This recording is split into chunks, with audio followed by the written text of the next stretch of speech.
pense que je suis à ma place sur cette performance. Je voulais passer sous les 9 minutes, c'était vraiment la barre qui m'intéressait et qui me semblait accessible. Après, c'est pas facile à faire. Je savais qu'il fallait réunir beaucoup de choses ce soir pour que ça arrive. Et puis le petit prix derrière, en fait, c'est le record d'Europe qui, dans ma tête, n'était pas loin des 9 minutes. Mais voilà, je voulais franchir des étapes après étape. Et là, j'ai eu les deux d'un coup. C'était vraiment pour moi une grande récompense. 9 minutes, c'est vraiment une barre, c'est vraiment une limite, pas que psychologique, mais physiologique dans cette discipline. Et seule une américaine a couru moins d'une seconde plus rapide.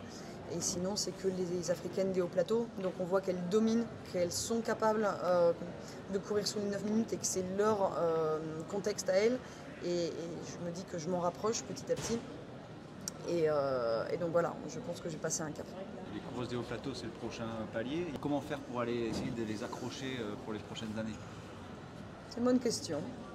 Pourquoi pas aller voir comment elles s'entraînent chez elles. Il faut avoir l'esprit ouvert. Moi, il y a des altitudes qui me vont bien, c'est des semi-altitudes. Elles s'entraînent à plus de 2000 mètres. On s'entraîne différemment à ces hauteurs-là. Donc peut-être que c'est quelque chose qui ne va pas me convenir non plus. Mais c'est important de regarder ce qui se fait à côté. Pourquoi elle court comme ça.